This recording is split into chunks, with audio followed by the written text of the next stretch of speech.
Muchas gracias. Nuevamente, muchas gracias por la invitación. Yo les voy a hablar sobre cómo surge la teoría de la medida, poco antes de que iniciara el siglo XX, cómo se desarrolla al inicio de se axiomatiza y deviene una teoría algebraica. Es para mí un tema apasionante y espero lograr mostrar eso el día de hoy. ¿Sí? Este, Los orígenes de la teoría de la medida se pueden rastrear a las últimas décadas del siglo XIX. ¿Sí? Surgió el concepto de la idea de medir conjuntos, vinculado más que nada con la teoría de la integración, pero no fue esta su única fuente de donde surgió. También surge por el interés en estudiar funciones de variable compleja y continuarlas analíticamente. ¿Sí? Nosotros nos vamos a enfocar hoy sobre todo a la parte vinculada con la teoría de la integración. Una cosa que vale la pena destacar es que el surgimiento y el desarrollo de esta teoría se da de una manera muy rápida, ¿no? O sea, desde que empieza a trabajarse con ella hasta que se axiomatiza y se generaliza, en realidad pasan pocos años. Como ocurre en muchas teorías matemáticas, rastrear los orígenes exactos de una teoría no es algo sencillo. ¿Sí? Yo he decidido comenzar esta charla el día de hoy con un matemático francés, Camille Jordan, y un artículo que él escribió en 1892 que se llama Comentarios sobre las integrales definidas. ¿Sí? Podríamos empezar un poco más atrás, no es que la teoría tenga exactamente su origen aquí, pero bueno, para una charla se necesita tener un punto de partida y he escogido si bien podríamos irnos un poco más atrás y rastrear los orígenes de manera un poco más fina, ¿no? Pero creo que para los fines de la charla este es un buen punto de partida. ¿Sí? Jordan asegura en este artículo que el papel que la función juega a la hora de querer integrarla ha sido muy bien estudiado y que lo que no ha sido bien estudiado es el papel que juega el dominio, ¿no? El conjunto en donde está la función definida, y que eso es lo que él quiere hacer en este artículo. ¿Sí? Y entonces él presenta un concepto que llama la extensión de un conjunto, ¿no? Hoy conocido como el contenido, ¿no? Se habla del contenido de Jordan, en este artículo él lo llama la extensión, y dice que a cualquier conjunto le corresponden a cualquier conjunto pongámosle un nombre para podernos entender, le van a corresponder dos números determinados, que él llama E' y E', y que van a ser la extensión interior y la extensión exterior, ¿no? Lo que él quiere hacer es, dado cualquier conjunto, quiere medirlo, ahorita vamos a ver qué significa eso, ¿no? Pero quiere aproximarse a ese concepto, ya sea por dentro del conjunto o por fuera. Y dice que si estos dos números coinciden, o sea, si da lo mismo si yo me aproximo a la frontera del conjunto desde dentro o desde fuera, ¿no? Si estos dos números coinciden, el conjunto será medible. Y una cosa que es muy importante es que para Jordan, este número, esta extensión del conjunto, ¿no? Va a ser una generalización del concepto de longitud, si estamos hablando de un conjunto en la recta, de área, si estamos en el plano, del volumen, si estamos en el espacio. ¿Sí? Entonces, lo que él quiere es encontrar una manera de generalizar estos conceptos a conjuntos que no se puedan medir, ¿no? Cuya longitud no se pueda medir simplemente porque el conjunto pues es un conjunto de puntos quizá no conexo, ¿no? Pero es muy importante que para Jordan el concepto de extensión va a ser una generalización de estos conceptos, ¿sí? ¿Y qué es lo que hace? ¿Sí? Construye, ¿no?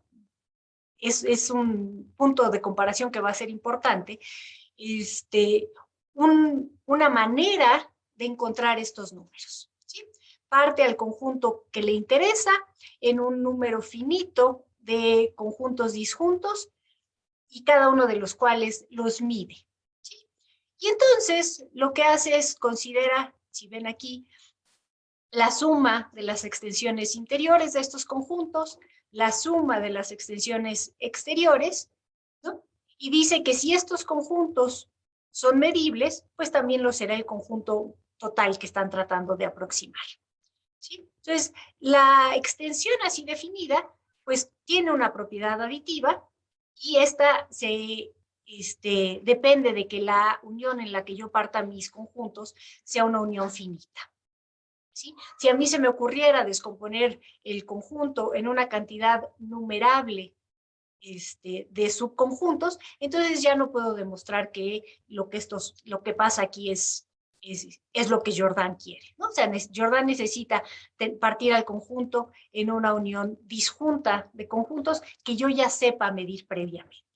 Entonces, estamos tratando de ver, dado un conjunto, ¿no? El interés de Jordan obviamente no son los intervalos ni las bolas, sino conjuntos que puedan tener una estructura distinta, que sean disconexos, que tengan puntos aislados y demás, ¿no? Entonces, de alguna manera los agrupo y si yo puedo medir las partes por separado, entonces lo voy a poder medir, ¿no? Y entonces esto lo está haciendo Jordan justamente, ¿no? Para poder integrar funciones, ¿no? Ahora bien, para cuando Jordan está haciendo esto, no es que no se tenga una teoría de integración. La teoría de la integración de Riemann que se tiene, es sólida y demás, es una teoría robusta. Lo que se está tratando de ver qué pasa es con estas funciones que llamamos no integrables, ¿no? ¿Qué pasa con esas funciones? ¿Qué puedo decir? Y Jordan está, en sus estudios está viendo que el problema con esas funciones no son la función en sí, sino el dominio de la función. ¿Sí? Entonces, eso es lo que Jordan quiere hacer. Ahora bien, esto es 1892, es digamos, un punto de partida.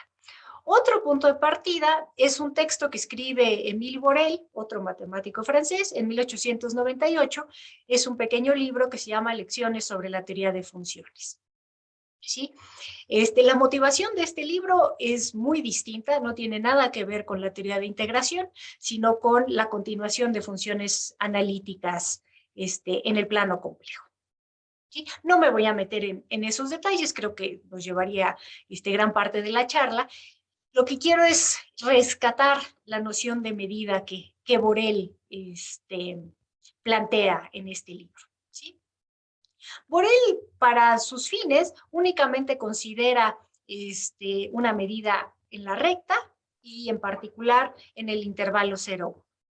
¿Sí? Y define la medida de una manera que nos puede parecer bastante ajena a nosotros, ¿no? Lo que él dice es lo siguiente, ¿no? Si un conjunto se forma a partir de todos los puntos contenidos en una infinidad numerable de intervalos, ajenos entre sí, y tendiendo una longitud total, perdón, teniendo una longitud total S, se dirá que el conjunto tiene medida S.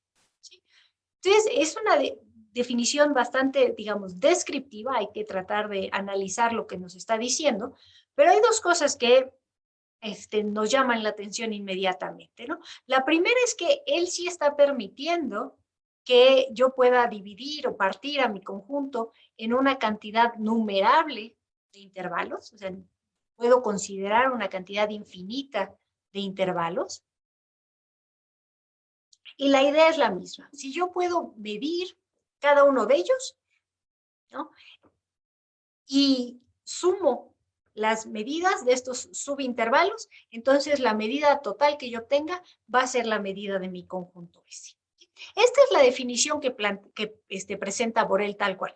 Me tomé la libertad de traducirla, pero no la estoy parafraseando, no la estoy poniendo en otras palabras. Es tal cual lo que Borel nos dice y a partir de esto él espera que nosotros extraigamos la parte, digamos, matemática para poder trabajar con esta definición. ¿Sí? Entonces, hay algo aquí que, digamos, insisto, ¿no? Nos quedamos con que seguimos con la idea de longitud, queremos generalizar ese concepto, ¿no? El propio Borel lo dice, y Borel nos dice que si yo quiero medir un conjunto, lo que hago es considero una infinidad numerable de intervalos que no se intersecten ahí adentro, y si logro medir cada uno de ellos, cuando sumo la longitud de todos ellos, entonces obtengo la medida del conjunto en cuestión. ¿Sí? Después nos dice Borel que la medida se va a portar bien con respecto a la unión, ¿no? Esto es lo que nos está diciendo a través de esta ecuación aquí, ¿no? O sea, la medida de la unión numerable de intervalos va a ser igual, ¿no? Él utiliza este símbolo, la unión de las medidas, ¿no? Donde aquí lo que está queriendo decir es la suma. ¿Sí? Y nos dice que esta definición él está considerando que es aditiva. Si yo tengo dos conjuntos que no se intersectan, uno tiene medida S y uno tiene medida S', pues cuando los una, la medida del conjunto unión, pues será la suma. ¿Sí? Entonces son las propiedades que él le está dando a la medida. Si lo comparamos un poco con lo que había hecho Jordan previamente, ¿no? Más allá de que la motivación de los dos es muy distinta, ¿no? También la manera en que lo presentan, porque Jordan, aunque no nos metimos para nada en los detalles, lo que hace es un proceso constructivo, nos va diciendo cómo vamos a hacer para calcular estos números que llama la extensión. Y Borel lo que hace es nos plantea las propiedades que la medida debe cumplir, ¿no? Es un proceso mucho más descriptivo, no constructivo, ¿no? Inclusive podríamos hasta llamarlo como axiomático, ¿no? Nos está diciendo a priori qué propiedades quiere que cumplan las medidas, bueno, la medida, ¿sí? Y Borel nos dice que los conjuntos cuya medida se puede definir en virtud de las definiciones que preceden, o sea, las que ya mencionamos, las que él presenta, ¿no? Son los conjuntos que él va a llamar Borel medibles. ¿Sí? Y subraya que la definición de la medida de esta manera tiene tres consecuencias importantes. ¿Sí? La medida de un conjunto nunca será una cantidad negativa. Un conjunto puede tener medida cero, aunque tenga la potencia del continuo, o sea, aunque su cardinalidad sea equivalente a la de los números reales, incluso puede tener medida cero. Y un conjunto numerable siempre tiene medida cero. ¿Sí? Son tres consecuencias que él considera muy importantes. La última en particular es algo que él necesita se cumpla para resolver el problema que lo trae por estos rumbos en las matemáticas, el que les decía yo sobre las funciones analíticas, ¿no? Y lo que nos estamos dando cuenta es que él presenta las propiedades de la medida, ¿no? Y hace notar, ¿no?, que se cumplen exactamente las propiedades que él quiere, ¿no? O sea, como que nos está poniendo a priori lo que él quiere que se cumpla y con base en eso desarrollando cómo deben ser las medidas, ¿sí? Y argumenta a favor de esta medida, digamos, a comparación de la de Jordan o alguna otra, ¿no?, diciendo justo esto, que para él es crucial que una medida tenga estas propiedades, porque sin ellas para él no le sirve, para su problema no le sirve, ¿sí? Entonces, en otras palabras, lo que está diciendo es que es esencial darse cuenta de que una medida no puede ser útil si no posee ciertas propiedades, ¿no? Y en este caso, él las ha postulado a priori y a partir de estas es que obtiene su clase de conjuntos medibles. ¿Sí? O sea, él está consciente que con el método de Jordan va a obtener una clase de conjuntos medibles que es más grande, ¿no? Va a haber más conjuntos que yo pueda medir con el concepto de Jordan. Sin embargo, Borel dice, pero a mí eso no me sirve, ¿no? Yo voy a diseñar, tengo que diseñar otra teoría que sí pueda yo aplicar al problema que tengo aquí en cuestión, ¿no? ¿Por qué no le sirve? Tiene que ver con el hecho de que la medida, la extensión de Jordan únicamente es finitamente aditiva, ¿no? Y por él, para su problema, necesita que sea numerablemente aditiva, ¿no? Lo que llamamos hoy sigma aditiva. ¿No? Pero esto revela mucho de cómo se está trabajando, ¿no? O sea, no nada más me atengo a lo que ya existe, sino yo voy a crear la teoría que necesito con las propiedades que necesito para poder resolver este problema. Sin embargo, una cosa que no me cansaré de subrayar es que en este momento, tanto Jordan como Borel, lo que sí están buscando, lo que sí desean, es que la medida que están definiendo sea una generalización del concepto de longitud que existe ya, ¿sí? Ahora bien, ¿no? Les digo que esto sucede de manera bastante rápida a finales del siglo XIX, ¿no? Jordan publica su texto en el 92, Borel publica su texto en el 98 y llegamos a Lebesgue. Me voy a concentrar, ahorita que hable yo de Lebesgue, en el texto que publica en 1902, que de hecho es su tesis doctoral, que se llama Integral Longitud Diaria.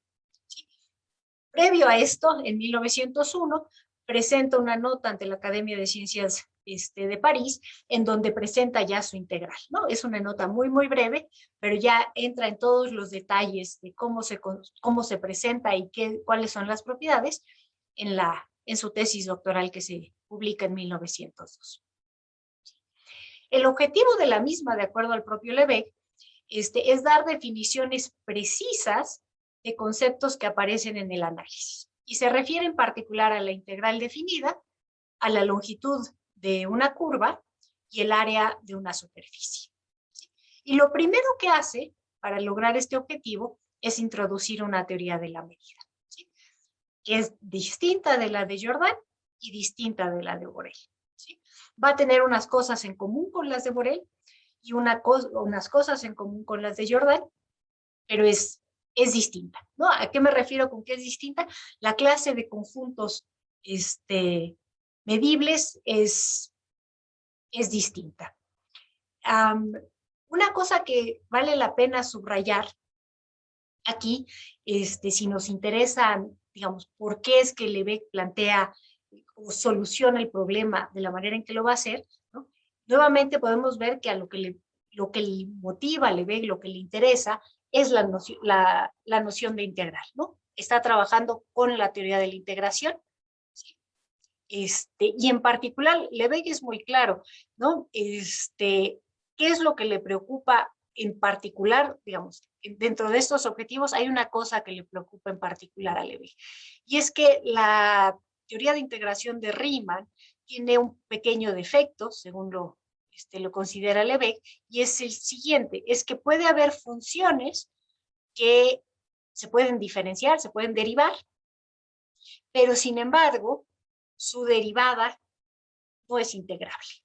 Entonces, digamos, el teorema fundamental del cálculo necesita ciertas hipótesis para funcionar, ¿no? Para que todas estas derivadas que yo puedo obtener, pueda yo integrarlas. Y Lebesgue está tratando de encontrar una integral que permita tener una clase de funciones integrables más grande, ¿no? O sea, que las derivadas, por ponerlo de cierta manera, se puedan integrar. Y entonces, la manera en que él presenta este problema es muy parecida a la de Borel, ¿sí? Nos va a decir a priori qué es lo que quiere que cumpla su medida. Y esto lo hace a través de lo que él llama, y así se conoce desde entonces, el problema de la medida, ¿sí? Y nuevamente esta es una cita de la tesis de Lebesgue, ¿sí? ¿Y qué es lo que dice? Nos proponemos asignar a cada conjunto acotado un número positivo o nulo que llamaremos su medida y que satisfará las siguientes condiciones, que son tres. El primero es que existen conjuntos cuya medida no es nula. O sea, una medida que a todo le asigna el cero no le sirve para nada. Entonces va a haber conjuntos cuya medida no sea cero. Dos conjuntos iguales tienen la misma medida. Les digo, estoy citando a Lebesgue, él utiliza la palabra igual, por eso lo dejo aquí. Lo que nosotros debemos entender ahí es que son congruentes, ¿no? Conjuntos que yo puedo llevar de manera, bajo una traslación de uno en otro, ¿no? Esos van a tener la misma medida. Y la tercera propiedad que quiere que se cumpla es que la medida de la suma, él utiliza la palabra suma en vez de unión, pero digamos, tenemos que recordar que en esta época la teoría de conjuntos es naciente, aún no hay un vocabulario unificado, ¿no? La medida de la suma de un número finito o de una infinidad numerable de conjuntos ajenos entre sí es la suma de las medidas de estos conjuntos. Entonces, lo que nos está diciendo la propiedad 3 es que comparte con Borel esta propiedad, ¿no? La medida que él quiere construir, que él va a presentar, va a ser numerablemente aditiva, ¿no? O sigma aditiva. Y finalmente dice, no resolveremos este problema de la medida, sino para los conjuntos que llamaremos medibles. Entonces, él comparte con Borel la medida, la forma en la que presenta la medida, va a construir este concepto y el concepto tiene que cumplir estas tres propiedades. Sin embargo, él sí lleva a cabo un proceso constructivo, a diferencia de Borel, ¿no? Al igual que lo hace Jordan. Una vez planteadas estas hipótesis, estas propiedades a priori de lo que quiere que cumplan las medidas, él construye la medida, ¿no? Propone quién va a ser la función y ve que tiene estas propiedades, ¿sí? Nada más para recordar rápidamente lo que hace Lebesgue, ¿no? Para construir esta medida, él lo que dice es, bueno, si consideramos un conjunto acotado E, yo puedo encerrar o capturar a todos los puntos de E en una colección finita o numerable de intervalos de muchas maneras. Si pensamos que tenemos un conjunto E, adentro tenemos los puntos de E y yo puedo meterlos en intervalos de muchas maneras distintas. Y entonces toma una posible de estas maneras y lo llama E1. Considera E1 el conjunto de puntos de una de estas colecciones de intervalos. Y entonces observa que la medida MD, o sea, lo que él quiere construir, tiene que ser a lo más igual a la medida de E1. Porque si yo tengo en E1 a intervalos que contienen a E, la medida de E1 debería ser lógicamente más grande, ¿no? O sea, aquí nos está diciendo de manera tácita que la medida que va a construir es monótona. O sea, si un conjunto es subconjunto del otro, el segundo tendrá una medida que es mayor o igual que el primero. Y con base en esta idea que parece relativamente simple y nuevamente generalizando el concepto de longitud, él define la medida, ¿sí?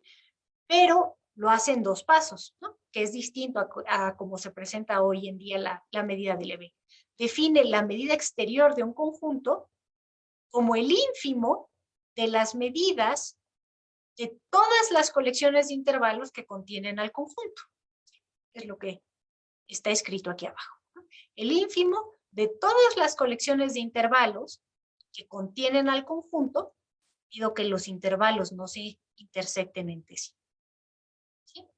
Y entonces esto define la medida exterior de Lebesgue.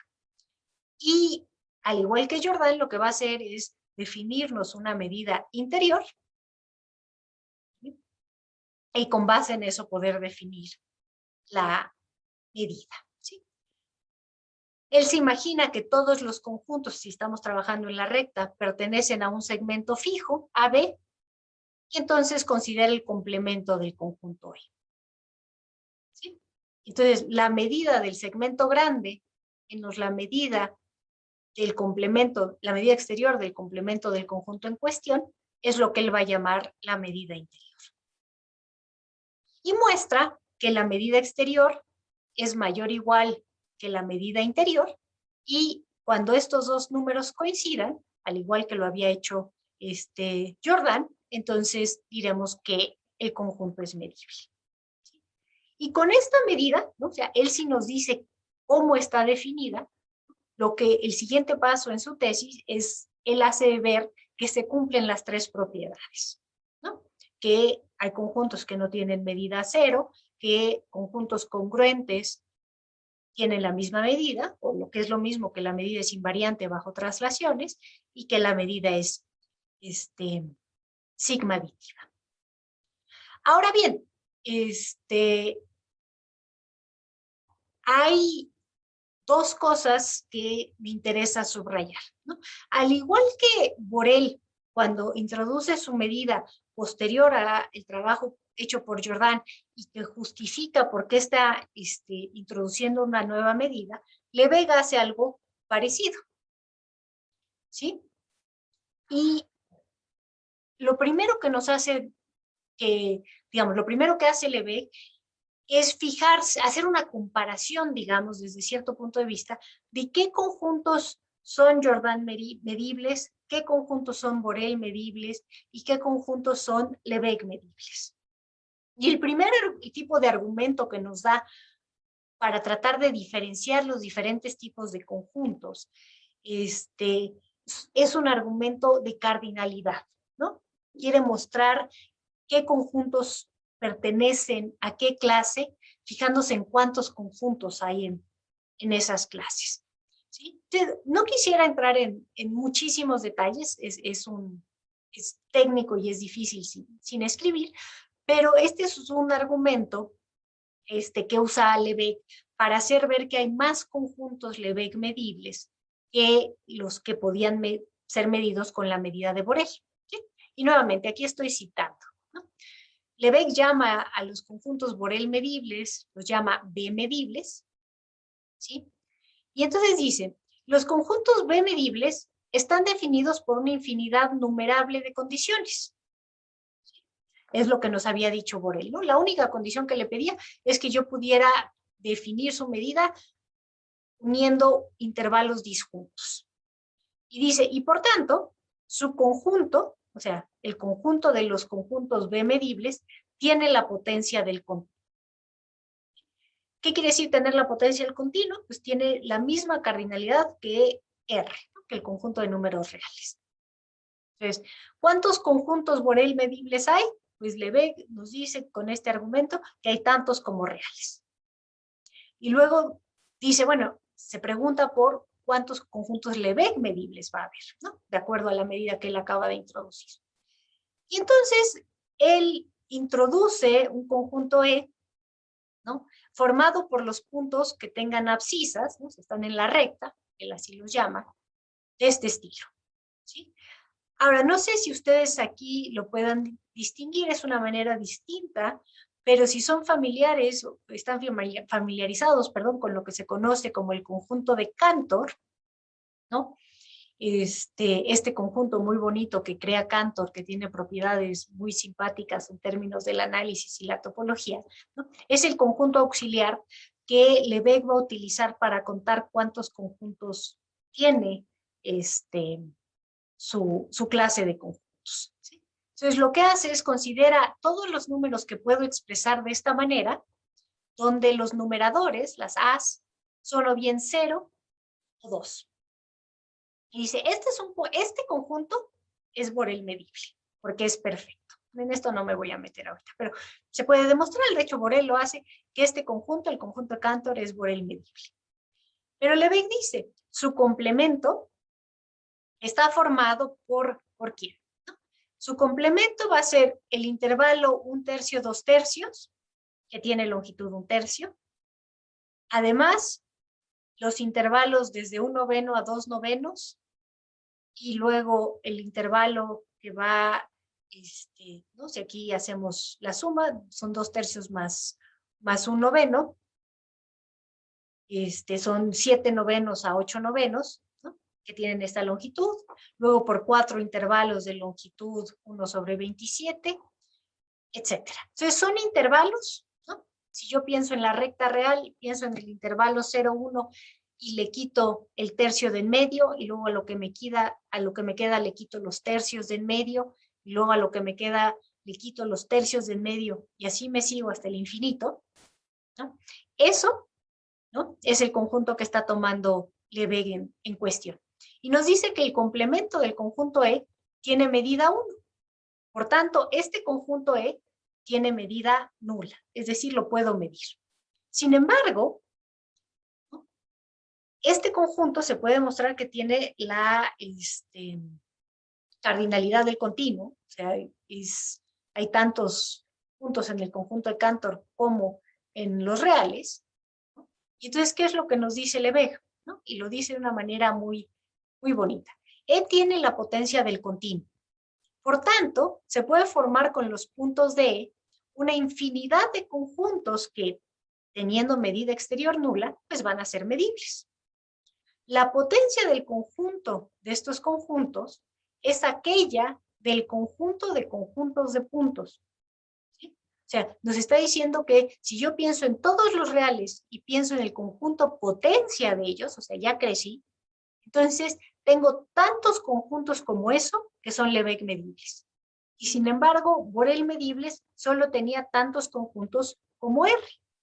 Entonces nos da un argumento, digamos, en términos de las potencias, de las cardinalidades de los conjuntos, una manera de contar rápido, para hacernos ver que de los conjuntos Borel medibles, yo solo tengo tantos como hay en R, y de los conjuntos Lebesgue medibles, yo tengo tantos como hay en la potencia de R. ¿Sí? Entonces, pues hay más. Y eso para él lo ve como algo positivo, porque además de estar todos los Borel medibles, tengo muchos conjuntos más. ¿Sí? Es un argumento no constructivo, no me está enseñando cuáles sí y cuáles no, pero en términos de la cardinalidad de los conjuntos, me está diciendo que el Lebesgue medibles hay bastantes más. ¿Sí? Luego hace una cuenta similar, digamos, del mismo estilo con los conjuntos Jordan medibles. No me detengo en eso ahorita, pero sí, este argumento lo lleva a preguntarse, aunque no dice nada al respecto en su tesis, ¿no?, sobre si hay conjuntos, habrá la posible existencia de un conjunto acotado en R que no sea Lebesgue medible. Como les digo, Lebesgue no aborda este punto en absoluto, solo tiene una frase, ¿no?, que es la que yo tengo aquí citada. No se ha demostrado que el problema de la medida sea imposible para los conjuntos si es que existen, cuyas medidas interiores y exteriores sean desiguales.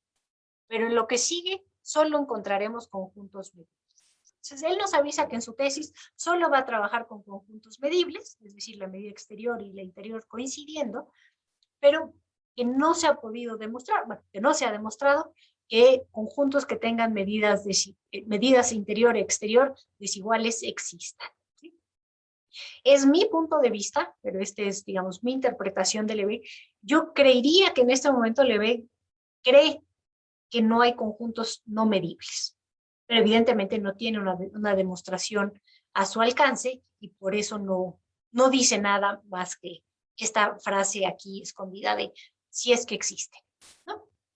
Yo creería, pero les repito, es mi interpretación, conociendo a Lebesgue, el trabajo y lo que está escrito y digamos, sus apuntes, sus notas, el trabajo que hay, digamos, disponible para ver más allá de la obra publicada, que Lebesgue en este momento de su vida cree que no hay más. ¿Sí? Y sin embargo, esto pues cambia rápidamente, ¿sí? Ay, perdón. Ay, disculpen. Me equivoqué. Estábamos aquí, ¿no? Les decía yo, ¿no? La tesis de Lebesgue se publica en 1902 y relativamente rápido, en 1905, un matemático italiano, Giuseppe Vitali, publica un artículo, ¿no?, sobre el problema de la medida de Lebesgue, ¿no?, sobre el problema de la medida de grupos de puntos en una recta. Y nuevamente aquí les digo, utiliza la palabra grupo en vez de conjunto. La teoría de conjuntos está naciendo en esta época, ¿no? O sea, estamos lejos de que todo mundo utilice, aunque los conceptos coinciden, estamos lejos de tener un vocabulario unificado, ¿sí? Y en este artículo muestra que existe un conjunto que no es Lebesgue medible, ¿sí? ¿Qué es lo que hace Vitali, de hecho? Muestra que si se usa el axioma de elección, y voy a decir un poquito más sobre esto más en la siguiente lámina, ¿no?, este axioma que hoy usamos libremente a lo ancho y largo de las matemáticas, había sido, digamos, enunciado explícitamente por primera vez por Zermelo un año antes, en 1904, y Vitali muestra que si se acepta el axioma de elección, entonces el problema de la medida de Lebesgue no tiene solución. ¿Sí? ¿En qué sentido? Es decir, que no existe una medida real, no negativa, que esté definida en todos los conjuntos acotados, que sea invariante bajo traslaciones, que sea numerablemente aditiva y que esté normalizada, ¿no? O sea, que sea una generalización del concepto de longitud. ¿En qué sentido? Pues que el intervalo 0,1 tenga medida 1. ¿Sí? Entonces, eso es lo que muestra Vitali. De hecho, en sus palabras, él lo que dice es lo siguiente, ¿no? El problema de la medida de grupos de puntos de una recta es imposible. Nuestro resultado significa que la posibilidad del problema de la medida de grupos de puntos de una recta y aquella de bien ordenar el continuo no puedan coexistir. ¿Sí? ¿Qué significa esto que nos está diciendo aquí? ¿No? Tiene que ver justamente con el uso del axioma de elección. ¿Sí? Y aunque podríamos hablar muchísimo, podría yo dar una charla sobre el axioma de elección y sus orígenes y justo cómo es recibido por estos matemáticos a principios del siglo XX, ¿no? No quiero desviarme demasiado del tema, sin embargo, el surgimiento, el uso ya explícito del axioma de elección tiene un impacto impresionante sobre la teoría de la medida, justo por este punto, ¿no? Porque se empieza a usar el axioma de elección y eso tiene como consecuencia inevitable que existan conjuntos que no se pueden medir. ¿Sí? Ahora bien, ¿qué es lo que nos está diciendo Vitali en esta cita? ¿Sí? Les digo, no quiero entrar en muchos detalles, pero sí creo que es importante que hagamos un pequeño paréntesis, ¿no? 2 minutos para platicar un poquitito de cómo es que el axioma de elección se ve metido en el problema de la medida. ¿Sí? Desde finales del siglo XIX, desde la década de los 80, Cantor plantea lo que hoy se conoce como la hipótesis del continuo. Es decir, que si yo me fijo en los conjuntos infinitos que encuentro en la recta real, podemos pensar, por ejemplo, en los números naturales o en todos los reales, y me fijo en esas potencias, ¿sí? O sea, la potencia de todo, la cardinalidad de todo tomado junto, o la cardinalidad de un conjunto como los naturales, ¿no? Ambas siendo infinitas. Cantor ya demostró que la cardinalidad de los números naturales es estrictamente menor que la de los números reales. Y la hipótesis del continuo lo que nos dice es que no hay un cardinal ahí en medio, ¿no? O sea, que ningún subconjunto que yo tome de números reales va a tener, va a tener una cardinalidad que sea distinta. Es decir, si ustedes me dan un conjunto infinito de números reales, o bien tiene la cardinalidad de los naturales, o bien tiene la cardinalidad de los números reales. ¿Sí? Y este es un problema que Cantor y luego Hilbert creen que es muy importante resolver. De hecho, en esta famosa conferencia que da Hilbert en 1900, donde plantea los 23 problemas, bueno, en la conferencia plantea menos, pero ya que se publica el texto y aparecen los 23 problemas como grandes que los matemáticos deben resolver, resolver la hipótesis del continuo es el primero. ¿Sí? Demostrar que de veras no existen tales conjuntos. Y eso va de la mano, ¿no?, con lo que se conoce hoy como el teorema del buen orden. Es decir, que dado cualquier conjunto, yo lo puedo llevar a la forma de un conjunto bien ordenado. ¿Qué quiere decir eso? Que cualquier subconjunto tiene un elemento mínimo, ¿no? Existe el elemento más chico en cualquier subconjunto. Y Zermelo, en 1904, lo que hace es publicar una demostración del teorema del buen orden, ¿no? O sea, él muestra que cualquier conjunto puede ser llevado a la forma de un conjunto bien ordenado. ¿Con base en qué? Con base en el axioma de elección. Y es por eso que Vitali así, digamos, termina su artículo, ¿no? El problema de la medida y el teorema del buen orden no pueden coexistir, ¿no? O coexisten, pero pues, entonces lo que estoy diciendo es que el problema de la medida no tiene solución. ¿Sí? Ahora, podríamos pensar que el axioma de elección solo afecta a la teoría de la medida en este punto que es pequeño, bueno, no pequeño, pero que es en este punto y ya, es decir, va a haber conjuntos que son Lebesgue, que no son Lebesgue medibles y ya, pero no es cierto, eso tiene grandes consecuencias, ¿sí? ¿No? Se acepta el axioma de elección, entonces tenemos conjuntos que no son Lebesgue medibles, y eso va a tener ahorita consecuencias. Pero bueno, a ver, regresando a la teoría de la medida, ¿sí? Me gustaría comentar un par de cosas, ¿no? Hay un grupo grande de matemáticos que se oponen al axioma de elección, ¿no? Dicen que no es algo que pueda ser considerado como buena matemática, que no nos va a llevar a ningún lado. Y hay discusiones muy, muy interesantes entre diferentes matemáticos. Pero en particular, de los que hemos mencionado, Lebesgue y Borel se oponen al uso del axioma de elección, ¿no? Entonces, en particular, Lebesgue pues, no está muy contento, no le da una buena bienvenida a la demostración de Vitali, no por otra cosa, sino porque está recurriendo al axioma de elección.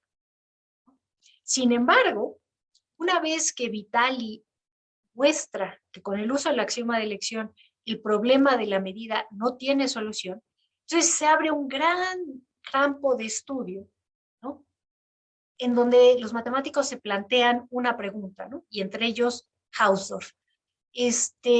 Si el problema de la medida, como lo plantea Lebesgue, no tiene solución, ¿qué puedo hacer o cómo lo puedo presentar o qué hipótesis puedo cambiar tratando de buscar que sí tenga una solución? ¿Sí? Y eso ocupa a matemáticos, a Hausdorff, a Banach, a Ulam, ¿no? Hasta los años 30. ¿Sí? Pero eso, digamos, es desviarnos un poco, es una parte muy, muy interesante de lo que ocurre con la teoría de la medida. Pero en términos de lo que quisiera mostrar hoy, de cómo surge la teoría, cómo se desarrolla y se axiomatiza, ¿no? O sea, ya tenemos ahorita una teoría bastante axiomatizada. Lo que Hausdorff hace es muestra que el problema de la medida de Lebesgue tampoco tiene solución en el espacio n-dimensional. ¿Sí? O sea, Vitali ya lo había demostrado para los conjuntos de puntos en R, y Hausdorff muestra que en R3 y Rn con n más grande igual que 3, el problema de la medida no tiene solución. ¿Sí? Se plantea Hausdorff el siguiente problema que se conoce, ¿no?, como el problema amplio de la medida. ¿Sí? Y se plantea la siguiente pregunta. ¿Es posible asignar a cada conjunto acotado E de un espacio de n dimensiones un número, MDE, o sea, buscando la medida, que satisfaga las siguientes condiciones? Y reconocemos algunas de las que había presentado Lebesgue, ¿no? O sea, que la medida de algún conjunto sea mayor o igual que 0, perdón, que la medida de todos los conjuntos sean mayores o iguales que 0, exista un conjunto con medida 1, que esté normalizada la medida con respecto a ese conjunto, ¿no? No queremos que la medida sea 0 en todos lados, y esta condición la suaviza Hausdorff, ¿no? Lebesgue había pedido que la medida fuera sigma aditiva, o sea, que esto se cumpliera para uniones numerables, y dado que eso nos lleva a un problema que no tiene solución, pues Hausdorff suaviza esta condición, ¿no? Dice, bueno, que sea finitamente aditiva. Si yo tengo dos conjuntos que no se intersectan, voy a pedir que la medida de la unión sea la suma de las medidas. Y finalmente, la condición, Hausdorff aquí habla de conjuntos superponibles, pero lo que nos está diciendo es que la medida sea invariante bajo traslaciones. Entonces, suavizando la condición que Lebesgue había impuesto sobre las sumas, ¿no?, Hausdorff plantea lo que les digo se conoce como el problema amplio de la medida, y ¿qué es a lo que llega? ¿No? Demuestra nuevamente con base en el axioma de elección que no es posible satisfacer este problema, ¿no? Y lo hace de una manera muy, muy bonita, que después esta construcción da pie a lo que se conoce como la paradoja de Banach-Tarski, si es que están familiarizados con ellos, ¿no? Lo que Hausdorff hace es toma la esfera, se fija en lo que pasa en la superficie de la esfera y logra partir a la superficie de la esfera en 4 conjuntos.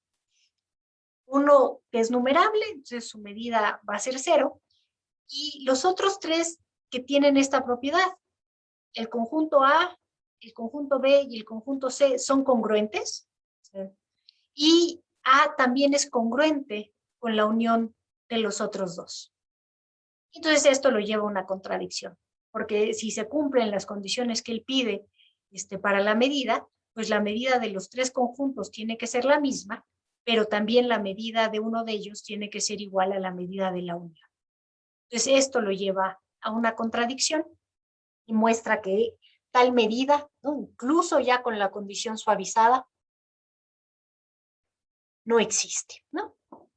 Entonces les digo, esto no es difícil imaginarnos que posterior a esto se tratan de suavizar las condiciones, de cambiar las condiciones para ver qué tipo de problema de la medida se tiene que plantear para poder llegar a que tenga solución, ¿sí? Ahora, estamos ya en 1914 y es justo en este año cuando llega a escena Kara Teodori, ¿no?, que se pone a trabajar justo sobre la generalización del concepto de medida, ¿sí? Como habíamos visto, ¿no?, para Lebesgue, el concepto de medida estaba como subordinado a la teoría de la integración y Kara Teodori quiere cambiar esto. Entonces, ¿qué es lo que hace? Kara Teodori está trabajando sobre funciones de variable real y está, digamos, su estudio, su investigación descansa sobre el concepto de teoría de la medida que había introducido Lebesgue, ¿sí? En 1914 publica un artículo, Kara Teodori escribe en alemán, sobre la medida de los conjuntos de puntos, y el artículo lo comienza de la siguiente manera, ¿sí? Me pareció apropiado comenzar mi presentación con una teoría puramente formal de la medida. Se anuncia una definición fundamental de la medida que es en un sentido más general que la usual, ya que se aplica a conjuntos de puntos con medida exterior infinita, pero en otro sentido es más restrictiva. Y luego dice, esta definición es mucho más conveniente que la vieja y además es completamente equivalente. Con esto de que completamente equivalente puede, digamos, sonar un poco confuso si le está cambiando por ese equivalente, se refiere a que los conjuntos que eran Lebesgue medibles van a seguir siendo medibles con esta medida. O sea, no se está perdiendo nada, se está generalizando, ¿sí? Y entonces lo que hace Kara Teodori es, nuevamente trabaja con la definición de una medida exterior y la define a partir de 5 propiedades básicas, ¿no? O sea, sigue con esta idea que empezó desde Borel, la teoría es como descriptiva, nos dicen a priori qué es lo que se debe cumplir, ¿sí? Y para Kara Teodori, las propiedades básicas que debe cumplir algo que va a llamar medida exterior son las siguientes, ¿sí? Entonces, a cada conjunto que esté en el intervalo 0 infinito, se le asigna un número que va a ser su medida exterior. La 2 nos dice que la medida exterior va a ser monótona. Si B está contenido en A, entonces la medida exterior de B es menor o igual que la medida exterior de A. La 3 nos dice que es numerablemente aditiva. La 4 nos dice que si yo tengo 2 conjuntos que no se intersectan y su distancia, ¿no?, la distancia entre los conjuntos es más que 0, entonces se satisface esto. Y finalmente, ¿no?, la medida exterior muestrella de cualquier conjunto A es y mantiene la definición que había dado Lebesgue. Es el ínfimo tomado sobre todos los B medibles, que puede ser más general que intervalos, puede ser cualquier conjunto Borel medible que contengan A. Entonces, nos da una medida que está definida no nada más en la recta, sino en el espacio q-dimensional. Y, ¿no?, y nos dice, para que yo llame medida exterior a una función, tiene que cumplir estas 5 propiedades. ¿sí? Entonces, está haciendo completamente abstracto, está haciendo abstracción de absolutamente todo. Y a diferencia de lo que había motivado a Lebec, que era la teoría de la integración, o lo que había motivado a Borel o a Jordan, lo que motiva a Cara Theodory es la teoría de la medida en sí. ¿Sí? O sea, lo que él está tratando es de tener una sólida teoría de la medida. Y eso es importante porque hace una cosa que desde mi punto de vista cambia por completo a la teoría, ¿no? Después de los primeros tres axiomas, define qué quiere decir que un conjunto va a ser medible. Y es la definición que está aquí en azul, que es la definición que se usa hoy en la mayoría de textos de teoría de la medida, ¿no? Se define una medida exterior y resulta que un conjunto es medible si para cualquier subconjunto W se satisface esto, ¿no? La medida exterior de W es la medida exterior de A intersección W más la medida exterior del complemento. ¿Sí? O sea, esto que está introduciendo Cara Theodory, eso sigue presente hasta nuestros días, ¿no? Esto es lo que hace que un conjunto sea medible, ¿no? Y si un conjunto es medible, pues entonces se define con base en la medida exterior. Una cosa que vale la pena notar aquí es que Cara Theodory se deshace del concepto de medida interior, ¿no? Define la medida exterior y con base en esta definición que tenemos aquí, introduce la noción de medida directamente, ¿no? O sea, ya no tenemos que pasar por medida interior. Y una vez teniendo esto, Cara Theodory hace lo que les estaba comentando, ¿sí? ¿No? Va a llegar a presentarnos lo que para mí es el punto clave. ¿Qué es lo que hace? ¿No? Él en 1914, les decía, empieza a escribir un libro de texto sobre la teoría de funciones reales, ¿sí? Se ha puesto a estudiar, digamos, todo lo que se había hecho hasta el momento sobre teoría de la integración, y describiendo el libro a Fejer, a un amigo suyo, en 1916, dice lo siguiente: ¿no?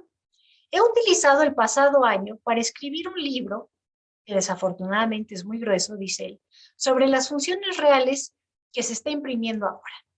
No es una gran hazaña, pero creo que será de utilidad, ya que la teoría de integración de Lebesgue se presentará de manera fácilmente entendible por primera vez.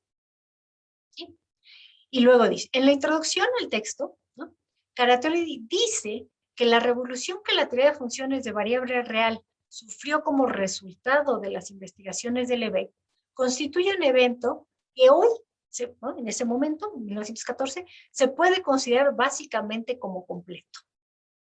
Por tanto, un intento de reconstruir sistemáticamente la teoría desde sus fundamentos le parece obligatorio. Entonces, el punto de vista de Cara Theodory es que esto ya está completo, ¿no? Ya aquí está la teoría. Entonces, yo lo que hice fue reconstruirla, replantearla, para poderla presentar de manera, digamos, lo más fácilmente entendible posible. ¿Sí? Este es como el objetivo que tiene Cara Theodory, ¿no? O sea, es distinto a los tres previos que habíamos visto, porque él cree que está trabajando ya con una teoría completa.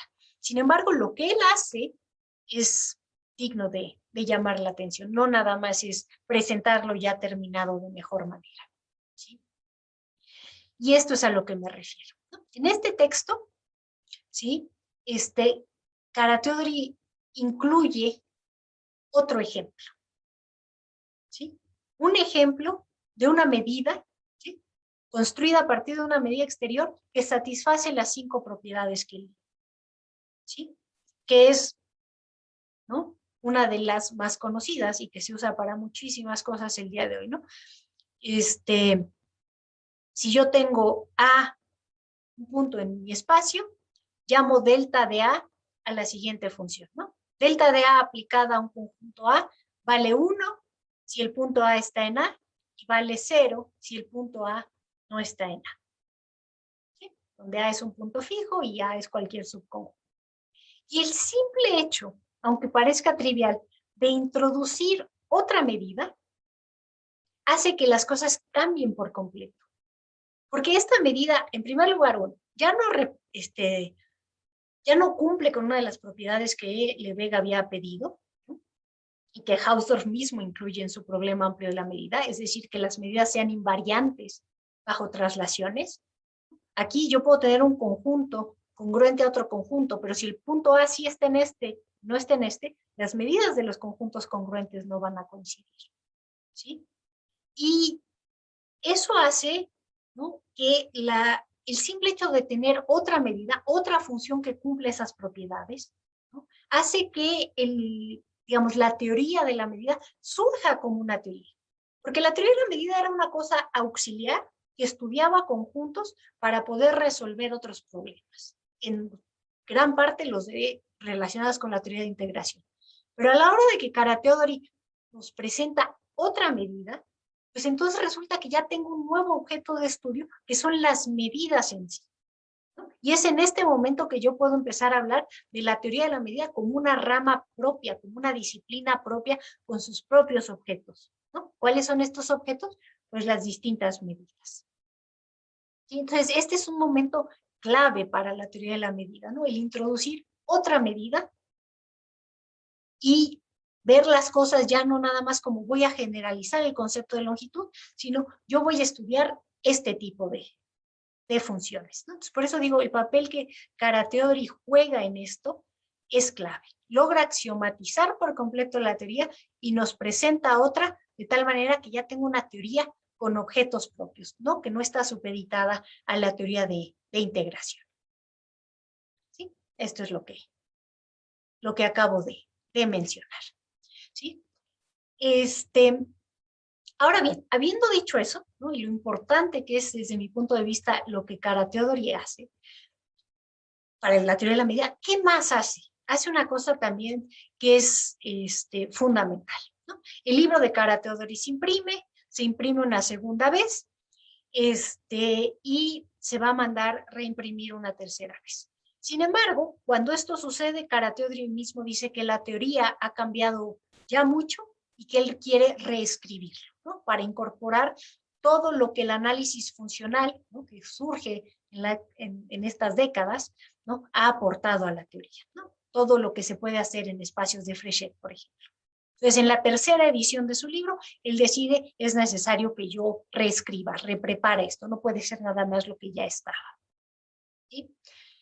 Y a la hora de que Kara-Teodory empieza a trabajar sobre esto, ¿no?, se da cuenta de que estas generalizaciones con las que él había estado trabajando, las puede llevar mucho más lejos, ¿sí? Y que esto va a tener un impacto importante sobre la teoría de integración misma, ¿sí? Y haciendo esto, o sea, trabajando en lo que sería la tercera impresión de su libro, se pone a trabajar sobre cómo axiomatizar nuevamente la teoría de la medida y cómo llegar a partir de eso a una teoría que él considera algebraica en términos de integración, ¿no? O sea, que la teoría de la integración se vuelva una teoría algebraica. Y para lograr estos objetivos, ¿no?, publica estos 7 textos. No voy a entrar en mucho detalle sobre eso, no tengo tanto tiempo, ya estoy por terminar, ¿sí?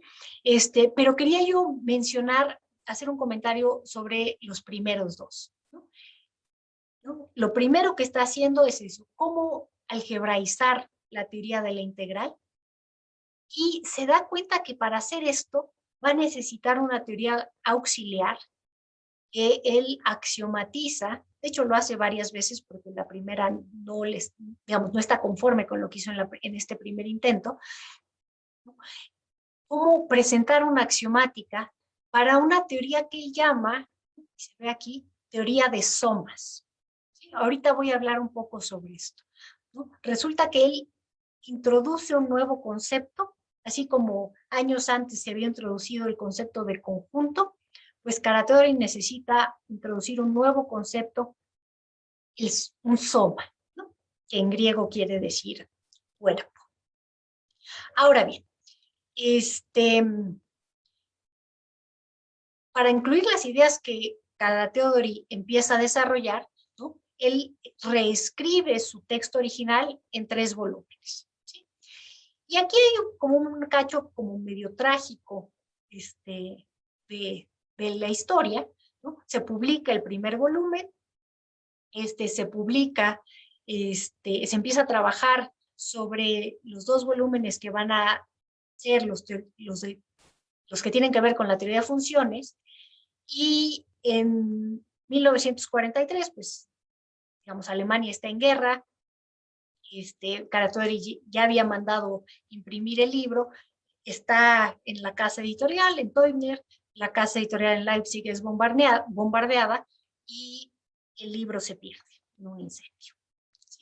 Sin embargo, pues Karatöri ha seguido trabajando y esto lo toma como pretexto, en el buen sentido de la palabra, para volver a revisar el material. O sea, en vez de nada más decir, bueno, ya lo tenía yo escrito o te mando otra copia, ya que esto, ¿no? Retrasa la publicación, pero él había seguido trabajando, decide revisar nuevamente el material del libro. ¿Sí?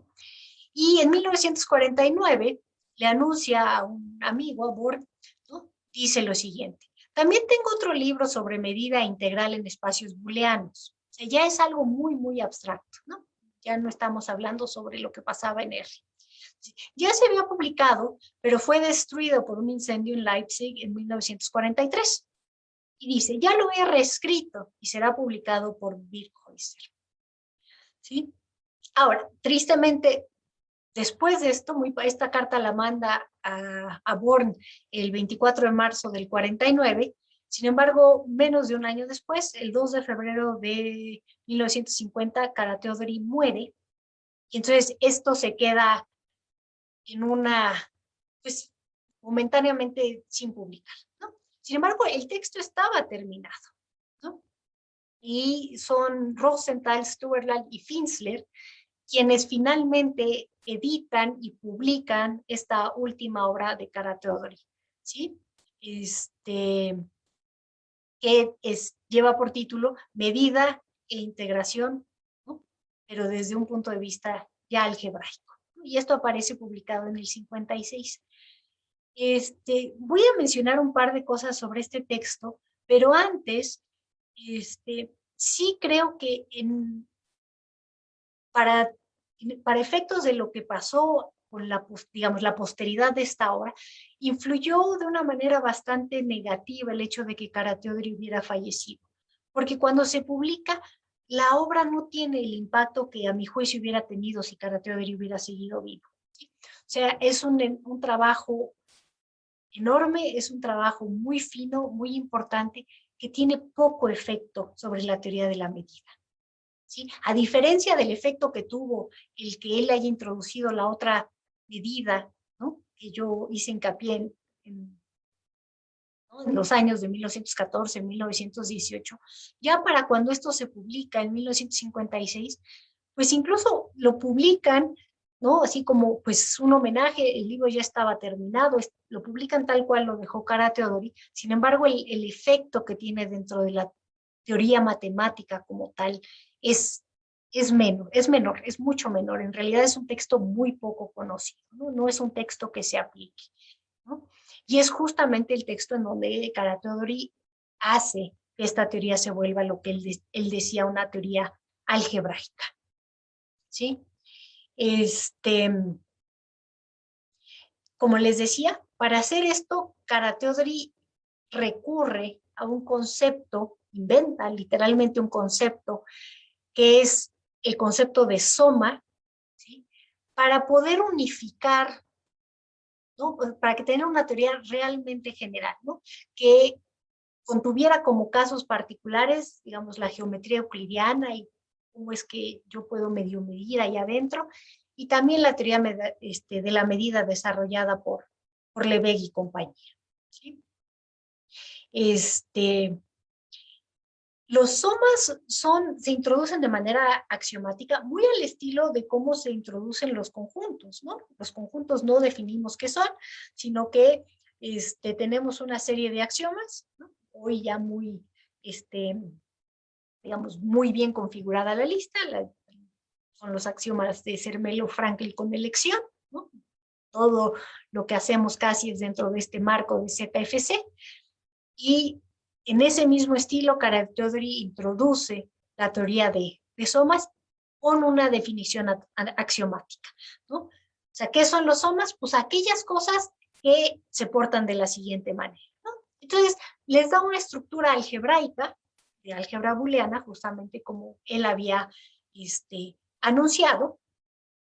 ¿Y qué es lo que dice, no? Yo quiero llevar, esto está en el prefacio de la obra ya publicada, ¿no? George Boole, en su famoso libro Laws of Thought, publicado en 1854, desarrolló un simbolismo que hoy lleva el nombre de álgebra booleana. El ejemplo más simple de una tal álgebra es el obtenido al aplicar a conjuntos las operaciones de formar uniones, intersecciones y diferencias, ¿no? Y él quiere hacer algo así con este concepto de somas, ¿no? Presentarlos como una álgebra booleana, ¿sí? Y es lo que dice.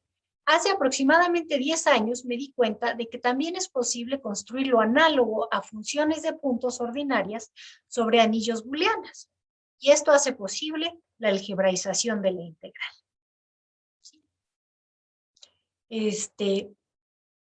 Es importante que, digamos, tratando de como reconstruir la historia, que el objetivo de Karateodori no nada más tiene un interés teórico, es teórico en gran medida, pero le interesa también que como a la hora de hacer esto, a la hora de hacer que la teoría sea como que quepa en un marco algebraico, es decir, que yo pueda hacer todo de manera axiomática, ¿no? Pues dice que eso nos permite ver ciertas relaciones entre los diferentes objetos que habían permanecido en la oscuridad, ¿no?